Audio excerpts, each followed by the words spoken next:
I did want to get something off my chest because I saw an image today and it made me not happy. Okay. And it makes me concerned. So we have an Color update. me intrigued. If we can pull over the Greta Gerwig Narnia chart, we have an update to put on it. Oh, no. So they've started shooting. And they released images of them shooting. That's fine. I love a promotional image. My issue is that they're shooting at the Tower of London. And they're not shooting the kids at the Tower of London. They're shooting the White Witch at the Tower of London. What? So my immediate response to this is, okay, so we're doing The Magician's Apprentice. That has to be it. That can be the only answer. The only time the White Witch goes to London is in The Magician's Apprentice. So that has to be the answer, which would also explain why you cast Daniel Craig as Diggory, right? Because he's the apprentice from The Magician's Apprentice, all grown up later on, and he owns the house where the wardrobe is. The wardrobe made out of the tree that was cut down from the middle space where the witch and the lion and everything else came together, where the old magic was first said. That's why there's a lamppost in the middle of Narnia. It came from southern London. Okay, great, cool, got it. So, looking at this image makes me think, A, this is either they're going to take some of the Magician's Apprentice story and put it in here as a flashback, or B, and way more concerningly, they're going to try and combine The Magician's Apprentice and The Lion, the Witch, and the Wardrobe. Because they have said that this is a Narnia series and that they are currently shooting The Lion, the Witch, and the Wardrobe.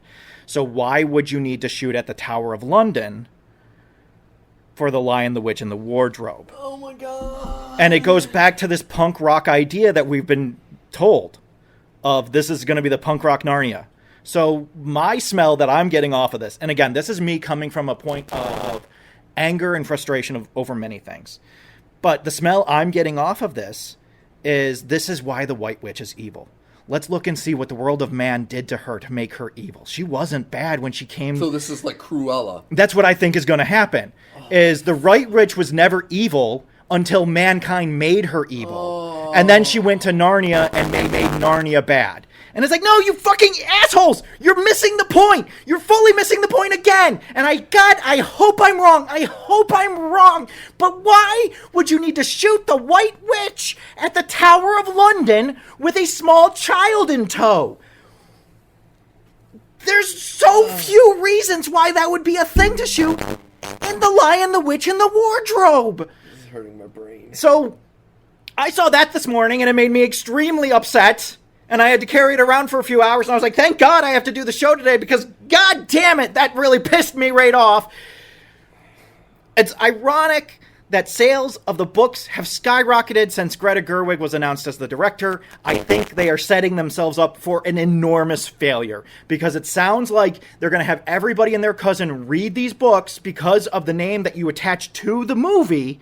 All these Greta Gerwig fans are going to go out and read these books, and then they're either going to cast aspersions on them because they're not friendly to a lot of the young women in the story, which I agree with. The things C.S. Lewis does to Susan are ferocious, and I've always been on record as saying that. But you're either going to get that, or you're going to get this situation where everybody knows the story and then sees Greta Gerwig's version of the story, and they're like, what the fuck is this? That's the part that drives me nuts.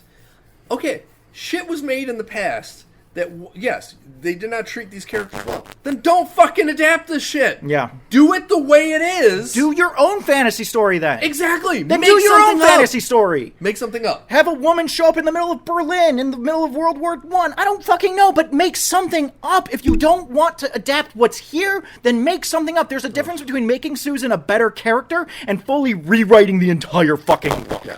And I just feel like, and this is a feel-like statement, which is almost universally wrong, but I just feel like we're moving in a direction of we need to update this for the 21st century. No. And so we're going to change all the stuff we don't like about it. And it's like, no, that's not what you need to do. That's the fully wrong thing to do. You should not be doing that. And if that's what you want to do, then just make a Narnia for the 21st century of your own. Yeah.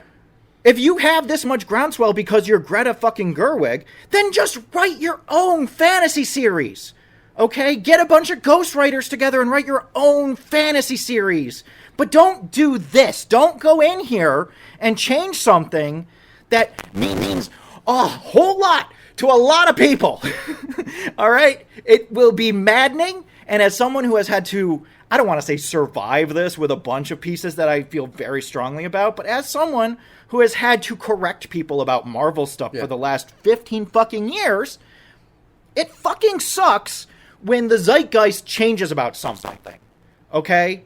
Because if it changes for the worst, that's just how it is now. Yeah. And you have to wait until it goes out of the flow of things and you can change it back to the way that it should have been. And it's like you would think that Netflix, even though Netflix doesn't learn anything, would have learned from the Rings of Power. You can't take a franchise with a name recognition like Chronicles of Narnia and then alter it completely. Yeah. Like that first movie, I put it on the Pantheon along with like the Lord of the Rings. Great. It's a great adaptation. It should never be remade. No. That movie's perfect the way it is. It's a practically perfect adaptation of everything. It's so good. And the special effects hold up. Everything holds up in that movie. It's perfect. Why are you fucking with it? Don't fuck with this. Do something else. Do anything else. Look what happened when they did it. Now, mind you, Willow is not an original story, but look when they tried to adapt that to modern times, how well that fucking Well, and not worked. only that, look at what Willow was when it was first introduced. Look at it wasn't like Star Wars, but it had an immense cult following. Oh, absolutely. People love Willow. People who have love that seen movie. Willow love Willow. Yes. It's the same fucking thing. You might not be the next Star Wars, but if you want to get your message across in the way that you want to get it across, then just write your own fucking thing and leave my stuff alone. Yes. Okay? I agree. I would rather criticize you for ripping off Chronicles of Narnia than for fully ruining the Chronicles of Narnia. On top of that, what you're doing is minimalizing the impact of the book. Yeah. Because that's not what an adaptation should do. The adaptation should make, like Harry Potter. I watched the movies before I started reading the books. Watching the movie made me go read the books, and then I was able to see how rich the world is in the books. Yeah. Watching an adaptation of, like, the Percy Jackson movies, I'm going to use those as an example now. You watch those movies, you go read the book, and you're like, I don't know what the fuck these movies were, but it had nothing to do with the fucking book. Where did you guys get this stuff? Same with the Aragon movie. Yeah. You'll read the book, you're like, where the fuck is all this shit? Like, it makes no sense. And then you don't want to watch the thing anymore. Well, anybody who has only watched the sixth Harry Potter movie and never read the sixth Harry Potter book, you're missing some of the greatest action in the entire series. Oh, yeah. They cut some of the best action out of that movie simply because they thought that there was already going to be too much action in the next movie and they didn't want to have two battles of Hogwarts. Yeah. What the fuck is wrong with you? What the fuck is actually wrong with you? And so I'm getting what the fuck is wrong with you vibes from this. I hope I'm wrong. I hope I'm wrong. I really prefer it when I'm wrong because then I'm happy. Yeah. When I'm wrong, I'm usually happy. And when I'm right, I'm usually very sad. And I really hope I'm wrong. But again, if this was just listed as they started shooting The Magician's Apprentice, I would see this photo and be like, fuck, this is going to be cool. Let's see what happens. It's that you said you were shooting The Chronicles of Narnia, The Lion, the Witch, and the Wardrobe. But this is so very clearly not from that. Yeah. And again, if this is, they've said that they're going to make all the books, why would you shoot anything from The Magician's Apprentice now unless you're going to start with it? Because that's either the capstone or the song. Isn't that the first book, The Magician's Apprentice? It became the first book. It was originally the last book. Gotcha. And then it got reordered to the first book because it takes place before the events of everything else. That makes sense, then. And so, I guess I just got to know, what's your long-term goal? Because you've told us you're going to make all the books, and that you're shooting Lion, Witch, Wardrobe now, but you have scenes from A Magician's Apprentice. And here's one of my big problems, and it's nothing against Greta Gerwig. No, this is nothing. Well, it's not personal yet. We're going to see what she does. No, but it's not even to me personal. It's you get these folks who make a hit movie in a certain genre. Yeah. And then you give them the keys to an epic on the opposite end of the scale. And then it fails, and you're like, well, how did it fail? It's like, because this isn't fucking Barbie. Well, it's Guy Ritchie. We were just talking about how Guy Ritchie has some real flops on his hands. Exactly. What are some of those flops?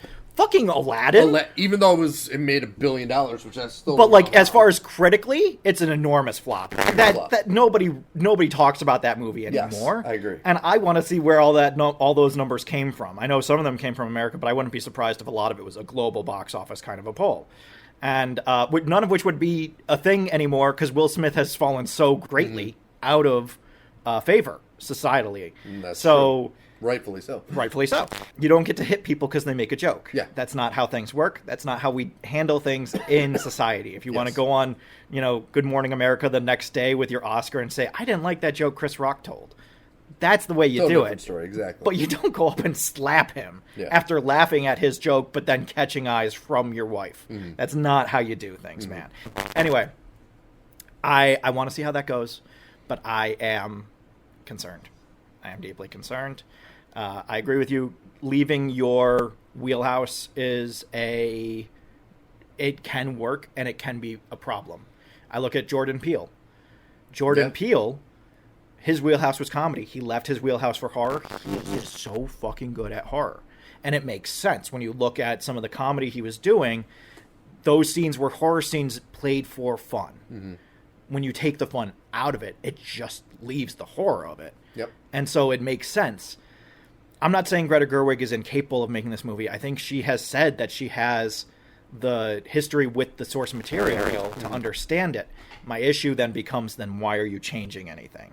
If you understand the source material, then you should understand what needs to be changed and what needs to be kept the same. Yeah. And really feels like you're changing a lot of stuff, man. Well, and I think the problem is, and I'm not saying this is her problem, because I don't know, I haven't really listened to any interviews with her. A lot of times these directors, and I'm going to use Fantastic Four stick, was it Josh Tran or whatever? Yeah. They get this big hit, and then they get an ego, and then they think that, oh, well, I did this, I could easily do this. Man, it's a different world. It's a different world. It's a different flavor. It's a big world you're getting Some into. Of the decisions... Not everyone is Steven Spielberg that can make Schindler's List and then a Jurassic Park. Well, like, just not. I look at, me and Barbie have a ongoing discord between ourselves in terms of how I feel about it. I have very strong, contentious at times feelings about Barbie. I don't feel like some of the nuances used in Barbie would serve in Narnia. No. I think that it would be problematic. And that's kind of a James dissociative. Gunn thing. Yeah. Are you going to take the things that you did in this movie and try to stick it in this movie that they don't fit? Yeah. And then it fucking and like up. Going back to DC, it's, DC is in the same kind of position of how are you adapting this? What are you focusing on? Mm-hmm. And, let's make sure that we don't fucking ruin stuff. Like Jor-El's legacy, I don't know. That could be something we could very easily ruin with one line of dialogue. I don't want to even get into that. But like that's why it's so frustrating. That's why I get so upset when I see this kind of stuff. Is because like that's all it takes. All it takes is one movie where we refer to it as the Spider Tingle, and that's it. That's game. We don't get to come back from that anymore. Now we have to wait until that gets out of the water and is siphoned into a river somewhere. And then we can go back to calling it the Spider Sense as we always should have. Yeah. But until then, everybody gets to joke about Spider Tingle. And it makes me so mad every fucking time. Yeah. Because it devalues and debases the character for the sake of a laugh. I really worry about that kind of mentality in this adaptation. I do. I think it's going to be a problem. It's also worth noting that one of the reasons, I don't usually like to give credit to this, but one of the reasons why I recall the first Narnia being the way it was because there was such a stringent push from a myriad of groups, including both conservatives and liberals, over making sure that this was authentic to the source material and not changed for the sake of a buck. And then you look down the road and Disney decided to start changing things for the sake of a buck. And you look at the immediate drop off of that, where it's like Lion, the Witch, and the Wardrobe is great. Prince Caspian is pretty good. And then, Dawn Trader was terrible. Straight into the ground. That was one of the worst fucking things I've ever seen in my life. And unreal how fast that falls. Yeah. So I want this to be good. I want to be wrong. We'll see what happens. Okay. So, funny story about the NFL. Okay. The NFL is going through a lot of stuff right now. Quite a bit. Getting ready for their season, getting ready to kick off. Literally, there's been a lot of talk about various things going on. But I don't want to talk about any of the current stuff that's going on. We'll talk about that in 10 minutes. We'll talk about Micah Parsons and Terry McLaurin and all these other things that are happening. Mm-hmm. Dallas Cowboys, whether Jerry Jones should just be locked in a room. Dude, he's an embarrassment to the league. Oh, we're going to talk about it. Yeah. I want to talk about why the way things are the way things are, which is to say that in 2024, there was a hearing between the NFL Players Association, the NFLPA, and the NFL owners.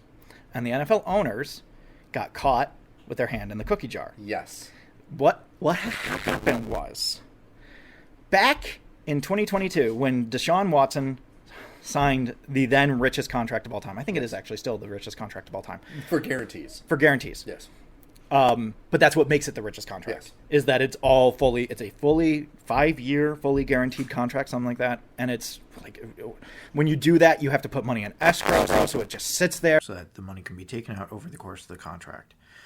This is a big deal because the NFL is currently the only big sports league that doesn't have guaranteed contracts for their players. The MLB has it, the NBA has it. When this contract went through for Deshaun Watson, the owners got together, and Roger Goodell and his own personal lawyer drafted a letter through the voice of the executive committee, which is like this. Basically, it's like the higher point of all of the owners. You have all the owners, and then all the owners select an executive committee. So this ownership group basically said it's not in the best interest of the NFL to have guaranteed contracts. And we strongly suggest that teams do not give out guaranteed contracts moving forward, and we do not have this kind of contract like Deshaun Watson's become the standard.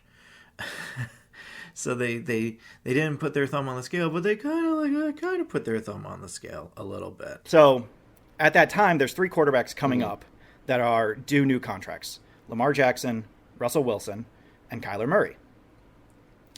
Russell Wilson is with the Broncos. He's just come off the Seahawks. That was a big deal trade when he came from the Seahawks. Everybody and their cousin was up in arms over this, and he needed a new contract. They end up signing a contract, and we'll get into the reasons later, that does not have the level of guarantees that he was seeking. And the Broncos write an email internally congratulating themselves about this and how this is going to make everybody else in the league really happy. So that's a problem. That's not great. Then you have Kyler Murray. Kyler Murray comes up for a contract. It's this long back and forth between the two sides. All these stipulations are put into the contract. The Call of Duty clause, all this other stuff. He also does not get the guarantees that he's looking for. And after that contract negotiation is done, the owner of the Cardinals, Michael Bidwell, is caught with an email chain with the owner of the Chargers, Dean Spanos, going over how this contract benefits the Chargers, not the Cardinals, the Chargers. And in it, basically Bidwell says, "Thanks, Dino. I know this helps you too." And Spanos talks about how now they can have Herbert be the comp for Kyler Murray. Their quarterback, Justin Herbert, can now be the comp for Kyler Murray. And he doesn't have guarantees on his contract. So now Herbert doesn't have to have guarantees on his contract. So it's like, okay, that seems like two groups playing together, not in opposition to each other, not trying to find a way to lure talent over from other groups, which is what the NFL is supposed to be. Then you get to Lamar Jackson. Lamar Jackson, one-time MVP at the time, part-time hurt guy, but usually on the field. He doesn't have that bad an injury history. Yeah, no, I think he had like a few foot injuries at that point, but nothing major. Still progressing as a player, still showing immense talent as a player. He is up for a contract, and he is representing himself with his mother. It's this big to-do, and he tells the Ravens in no uncertain terms, this is about guaranteed money. I need guaranteed money in my contract. Which makes sense for a running quarterback like him. Yes. The chances of injury. One injury and that's it. Yeah. Which is why the NFL doesn't want to give out these guaranteed contracts in the first place. So the Ravens slap him with the franchise tag. The way that works is that he gets a certain percentage of what he would usually make out of his last contract, and it's a 1-year deal. But other teams can bid against it. They can outbid it, right? They can outbid that cost. Yes. No one puts in a bid for Lamar Jackson. No one contests this cost that the Ravens have slapped him with. No one offers him a job for a higher salary or anything else, including the Falcons, who at this time don't have a quarterback. At this time, they're coming off the Matt Ryan era. They don't have anybody running their team, really. They decide to go with Desmond Ridder, who has been on 3 or 4 teams since this happened. Whereas Lamar Jackson will that following season go on to win a second MVP. And this last season almost win a third. And the Falcons were like, we don't need him. How is this not about guaranteed money and contracts, where the NFL themselves have told all the teams, we strenuously encourage you not to give out guaranteed contracts? Well, and this kind of collusion, if you think about it, go back a decade, the Colin Kaepernick. He was better than 90% of the quarterbacks in the league, but no one would call him. No one would offer him a job. And you can't tell me that's not the commissioner talking to the teams and the teams talking to each other. We strenuously encourage you not to give Colin Kaepernick the time of day. We think it's more trouble than it's worth, and it's a bad look for the league. That's all it takes. And it's not collusion because it's just a suggestion, but it essentially is collusion. The arbiter in this case found that while this isn't technically collusion, it is collusive behavior and basically just one step down from full-on collusion. Because they didn't tell them not to do this. They just highly encouraged them not to do this. And it's a boys' club. It's a group of men who all know each other and all talk and hold animus against each other when this kind of thing happens.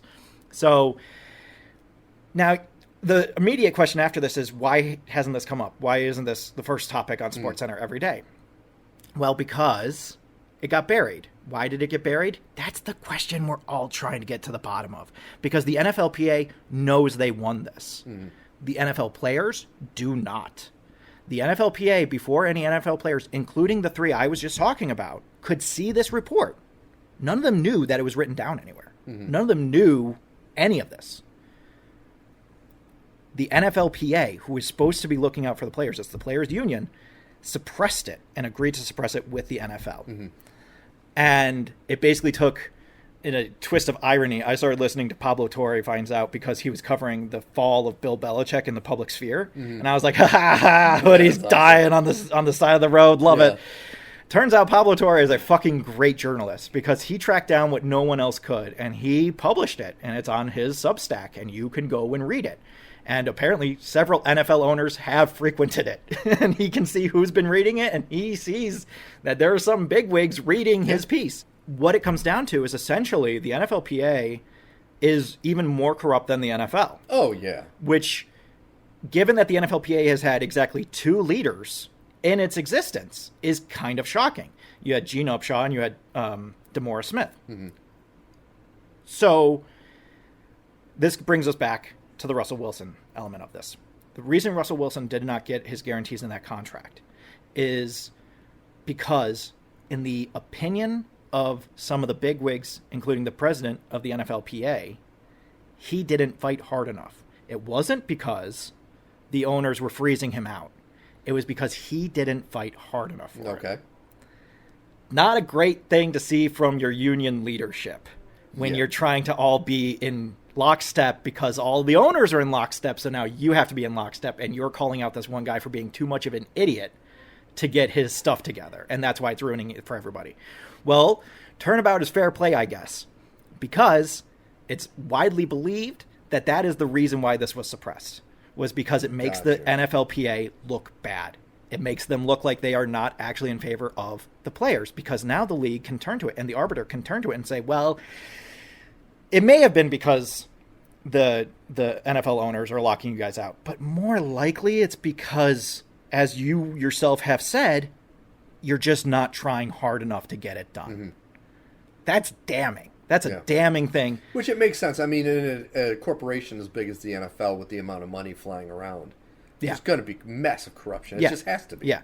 But like the corruption on this scale has been crazy because what's going on, what all of this has led to is actually not any controversy for the NFL, but a fucking ton for the NFLPA. Because what ended up happening was, in all of this, when it was all dug up, a lot of skeletons came up with it. So how did we get into this position in the first place? Because DeMaurice Smith is known for litigation. He is the hammer against the ginger hammer. As they call Roger Goodell. He comes in and DeMaurice Smith swings with a big hammer, two-handed. He was always about litigation, but he was on his way out. And the NFLPA wanted to go in a different direction. They wanted to try and kind of glad hand their way into some level of union with the NFL, which is a weird thing to do. That is weird. When one group is way overpowered of the other one. Yeah. I think the best way to explain this is with numbers. The NFL Players Union is worth approximately, I want to say, like a 12th, a 15th of the cost of the NFL itself. The NFL itself is a like $300-400 billion industry. It's enormous. Ridiculous. It's the NFLPA massive. has like $2 billion to their name. Like, they are not the NFL. The NFL, this whole idea that the reason you can't give out guaranteed contracts is because it's bad for the league is bullshit, because the NFL prints fucking money all the time. They're a non-profit. They don't pay taxes, and they just print money all over the world all the time. This idea that they are hard up for cash. And that giving away guaranteed contracts is going to ruin the financial structure of the league is insane. It's insane. It's an insane argument to make. And yet that's what they're saying. And the only reason that this isn't holding is because the NFLPA has their pants down. The NFLPA, when they were replacing DeMaurice Smith, replaced him with a guy named Lloyd Howell. Lloyd Howell was put in place during a super secret election. How secret an election? The way that the NFLPA works is that each of the 32 teams has a representative. They send that representative to the union, so you have 32 players. Amongst those 32 players are 10 executive members who set everything up, right? Now, in a normal election, you would have about a month where it's like, okay, so these are our 6 candidates. You 32 teams, you take this back to your teams. You figure out what you want to do, who you want to vote for, and we'll all come back and vote. The NFLPA, led by this guy who said that Russell Wilson was too stupid to get his fully guaranteed contract, a guy named J.C. Treader, who was a Cleveland Browns center. I emphasize was because in a turn of irony, he was cut as part of the Deshaun Watson deal to save money. So, a twist of irony, he got cut for that reason. So, he sets up this new secret system. He changes the bylaws. And now, you don't know who the candidates are until you are in the room to vote that day. There is no preamble. You show up, and these 10 executive members of the NFLPA introduce you to the 6 nominees, or whatever it is, actually ended up just being 2 nominees, to choose from. They were not vetted by this executive group. They were vetted by a third party that was hired to vet these 2 candidates. Oh, my God. And so, wouldn't you know it, the candidate that won, Lloyd Howell, stole hundreds of millions of dollars from the U.S. government to cover bad transactions with the Saudis. Like hundreds of millions of dollars. And when he was told by a whistleblower that they needed to address this and it would cost money, he said, we're just not going to worry about that right now. Wouldn't you know it, he's not part of that firm anymore because his firm cost them hundreds of millions of dollars. So Lloyd Howell goes straight to the NFLPA. And now he's running things there. And the last few years, he comes to power in about 2022. During that period of time, we have all kinds of things where the NFL players and Players Association are kind of stepping back and letting the NFL take more and more and more ground from them, to the degree where it's not if we're going to get an 18-game season, it's a when we're going to get an 18-game season. When they put in a 17th game, players were up in arms. They were so upset because they were like, our bodies are going to be destroyed. And now you want an 18th game because this leadership has been in place that is just giving the NFL what they want, on the offhand that they can come up with a better deal later on down the road that's more economical for everybody, which is a dumb plan because the NFL doesn't work that way. They take and they take and they take and they take and they never stop taking. Ask Jerry Jones. Okay?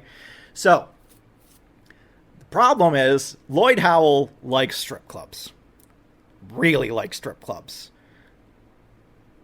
And he spent the union money to go to strip clubs in Miami. He literally got off the plane, got in a taxi, and his first stop was not the hotel. It was a strip club where he was there for 8 hours and spent hundreds of dollars of union money. And the funniest part, this wasn't even the first time that had happened. He had done that at his last job, the one where he committed serious felony fraud. Yeah. Among other things, my favorite Lloyd Howell thing that I found out during this whole thing is that he wanted a bigger parking space at the NFLPA headquarters, so nobody dinged his car. Mm-hmm. And so he had a double wide space. And as with most parking garages, there's a numbering system for all the spaces, right? So you can punch in what your space is when you, whatever. Lloyd Howell had them change the number on his spot to 32. 32 NFL teams, right? No. 32 specifically to honor O.J. Simpson. Oh, my God. Specifically to honor O.J. Simpson. Like, you can't make it up. Oh, that's so it's fucked up. Outrageous. Yeah. So why push this guy through? Well, because we go back to that whole J.C. Treader in Cleveland thing. Mm-hmm. So J.C. Treader, when he's in Cleveland, loses his job. As a result, he can't run the NFLPA. You have to be a member to be the president of the NFL, or you have to be an active player to be the president of the NFLPA. Mm-hmm. So he basically, from what we can tell, this is not proven, but from what we can tell, it seems like he sets up this shadow government election that will elect someone who doesn't know how the NFLPA works and needs a JC Treader to walk him through all the processes of the day-to-day on the NFLPA. And wouldn't you know it, JC Treader was seen working. He was there before everybody and left after everybody during the whole period of time where this was happening. Yeah. He was shadow running the PA, and Lloyd Howell was doing all the glad handing with all the owners. The problem is that this goes so deep that it represses people that should be running the NFLPA. There are clear candidates that should be running the NFLPA, and instead you have this shadow organization seemingly set up by J.C. Treader, who is putting into place, actively putting into place, people that are just yes men, middle ground yes men who will just yes it along. So you have these people that look at Lloyd Howell's history and where his monies are coming from and all these other things, and they say this is a problem. And when they go and make their presentation for why they should be president to the union, they're in a room, they give their presentation, and then another guy comes in and gives his presentation, and then J.C. Treader comes in and explains why the first guy is bad for the union, but the second guy, who doesn't have any questions about all the inner workings of the union, is good for the union. And so he's actively politicking for one member, which he's not supposed to do. On top of everything, because we're still not done, Lloyd Howell helps the NFL sell minority shares of NFL teams. So he's the head of the NFLPA, and he's being paid by the NFL through a third group called the Carlyle Group to help advise them on selling teams. He's like a lobbyist instead. His conflict of interest was so incredible that at one point, when asked about conflict of interest, he said, that's not really a problem. You can get around it if you take the right steps. So it turns out both Lloyd Howell and J.C. Treader are gone. Because of course they are. Because it was such a fucking clusterfuck of a situation that between this... Remember, this all started because of this guaranteed contracts hearing. And then all the stuff with the strip clubs, and then all the stuff with the shadow organization, and then all the stuff with these elections, and all this other nonsense that's going on. So the players finally got up and said, hey, hang on, especially players that aren't playing anymore, that have time and podcasts, got up and said, hang on a second. Wait, whoa. This is not right. This is profoundly not right. Like, there's a level of criminality and corruption to these kinds of systems, but, like, this goes beyond that. And so they finally got rid of both of these guys. The NFLPA, in their huge brain of it all, decided not to change the system and just put into power as the interim head of the NFLPA the guy who lost to Lloyd Howell, who is essentially Lloyd Howell. And his name is David White. And he comes into our purview because he used to run SAG-AFTRA. And wouldn't you know it, David White ran SAG-AFTRA during all of those pedophilia cases that came out about 10 years ago. And as part of that, he seemingly encouraged, a lot of lawyers to file suits with some of these specific movies, including All Quiet on Set, over what they claim to be the use of the SAG logo, but essentially it was an attempted gag order to keep these movies from coming out. And now he's running the NFLPA. That's amazing. Because the NFLPA did not look at their shadow organization election and say, we need to change things. They said, it's good enough for now, I guess. It's an enormous clusterfuck. It's a fascinating rabbit hole to fall down. That's unbelievable, man. But I would highly suggest anybody go listen to Pablo Torre's coverage of it. It's very fascinating. But, like, man... Goddamn. It sucks. It sucks. It's bad. It's bad everywhere. And it's just more rich people who think that they can get away with things that they should know better. They should know better than to do this kind of stuff.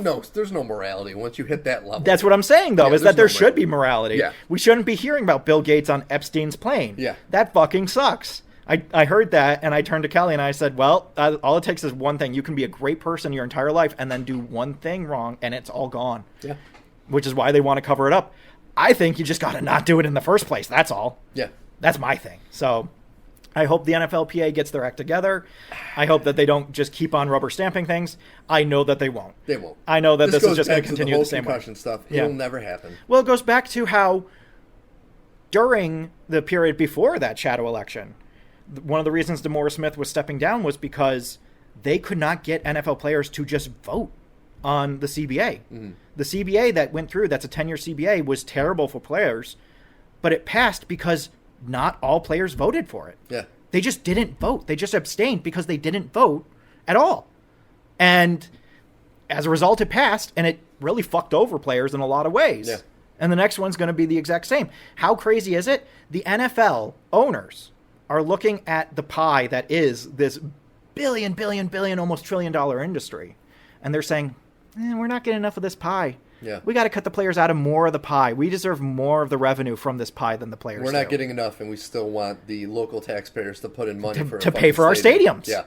It's ridiculous. It's insane. If I didn't love the NFL, I would boycott the NFL every year. I know, and that's my problem. Is I've been wanting to boycott it for years, and I just can't. Because I do enjoy watching it. I love the NFL. I can't help it. I just, like, the Bills in my mind are in an entirely, like, I compartmentalize the Bills. Uh-huh. They are, the NFL is terrible except for the Bills, because the Bills can't be bad because I love the Bills, and if I knew the Bills were bad, I wouldn't love the Bills.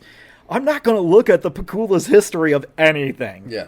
I'm just going to ignore that and think about how after so many years we get our red helmets back in week 18.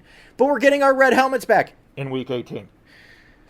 Okay, I'll take it. We're getting our throwbacks back for the first time since the pandemic. That's huge. Every other team has had throwbacks. Why haven't we had throwbacks, Terry? What's going on with that, Terry? What's happening with that? That's the problem with sports, though, is we get so addicted to it. It is like a drug. We get addicted to it, and we overlook what we shouldn't overlook. Yeah.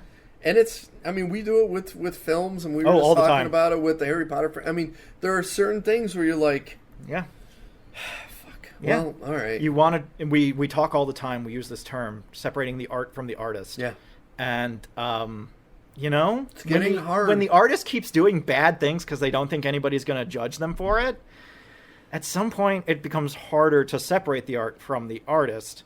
Like in the case of J.K. Rowling, and her saying, I'm just going to put money from Harry Potter directly into the TERF anti-trans movement.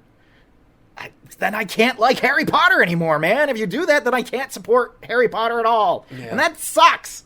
And I mean, I look at my love for John Wayne movies, and then you find out how awful a human being John Wayne was. Yeah. I mean, we had this discussion a couple weeks ago with Hulk Hogan. Yeah. You have this love, and you find out, and you're like, God damn it. These people are awful human beings, And for me, it will always be Kevin Spacey. I loved Kevin Spacey. And then, the craziest thing happened.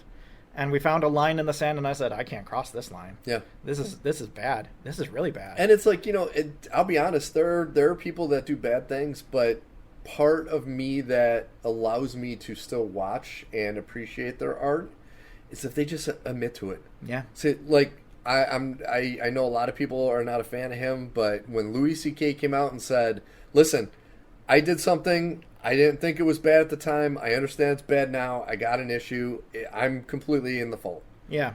It's like, I can still laugh at his jokes, and even, like, some of his victims have come out and said, yeah, you know, it was terrible what he did, but, you know, we forgive him or whatnot. Well, the one but that it's just, own it. The one that always baffled me was Sarah Silverman's response to it. Because she was like, I was one of the people that he jerked off to. I watched him do it, and I encouraged him to do it. And it's just like, I don't know what to do with this. Stand-up comedy in that kind of world, it is a lot of depravity. Yeah. So it's kind of like me in the restaurant industry and in the military. You can't come from that industry and be in it for a number of years and not be slightly fucked up. Yeah. It's just the way it is. Yeah. That's why my vocabulary is so spectacular. I just don't want Patton Oswalt to be a bad person. I don't think he can be. I just want Patton Oswalt to be like fucking I was going to say Bert from Mary Poppins. Dick Van Dyke. I want him to be like 90 and have entire groups of fucking flash mobbers at Disney outside his room doing these adulations to his glory. See, I think he will be fine because he's always been the underappreciated nerd. Yeah. And it's like, once you get a certain... Because you got to remember, when Louis got all his power, he was huge. He was the biggest stand-up comedian in the world. Patton's never had that. He got to Seinfeld levels, where you just have a sitcom that's your name. You don't even have anything else. Highly critically acclaimed Seinfeld. And not a bit show, not a exactly. An Amy Schumer experience or whatever it was. Like an actual sitcom named after you. So just, if you're a piece of shit, just admit to it, live with the consequences. Live with the consequences. At some point, you'll be allowed to come back. Yeah. Or start writing under a pen name. Do it like how blacklisted people in the... But even if you don't come back, it's like, I can separate the art from the artist a little better. Yeah. If you at least admit that you were wrong. Exactly. If you at least say, yes, I fucked up. Own it. Yes, I was wrong. Not do the thing that Kevin Spacey did where he was like, let me out of my cage. I learned my lesson. No. Yeah. None of that, my time is back. I'm coming back right now, and I'm going to be Frank from House of Cards. And it's like, this is weird. It was so fucking You weird. made this fucking weird. And being a Celtic fan, it hurts me to say this, but you got to look at the Kobe Bryant thing. Yeah. He was only accused of rape. It was never actually proven. In fact, I believe the woman was something about her story. I don't know if she was discredited. I know charges were dropped. But like he came out flat out and said, listen, I cheated on my wife. I had sex with this woman. I admit to it. It was a mistake. I'm a fucking flawed human being. And then did everything in his power for the rest of his life to make himself a better person. That's all I'm looking for. As opposed to Tiger Woods, who got caught in a similar situation and tripled and quadrupled down on his bad ideas. Because listen, man, I'm not perfect. No one is perfect. If you do something bad, horribly bad, admit to it, and then do everything in your power for the rest of your life to try to be a better person. Learn from it and try and show that you are growing as an individual. That's what I always tell people when they get upset with... I have older relatives that struggle with pronouns sometimes, and it's not a malicious thing. It's not I refuse to acknowledge your pronouns have changed. It's I've been calling you this for decades, and it's hard for me to ka-chunk that train track over to the other side. And you can see the difference between malice and an accident. And I understand that an accident several times over can feel like malice. Well, we had this discussion with myself when I was dealing with it the first time. It's like, I'm not against it. I'm admitting that I'm having a hard time getting used to it. Yeah. Because once you do something for decades, it's hard to change. Asking for patience is one of the big things. Exactly. But you have to ask for it. Like so many things in life, you have to ask. You can't just expect it to fall on you like some kind of rain cloud. You have to go up and ask for it.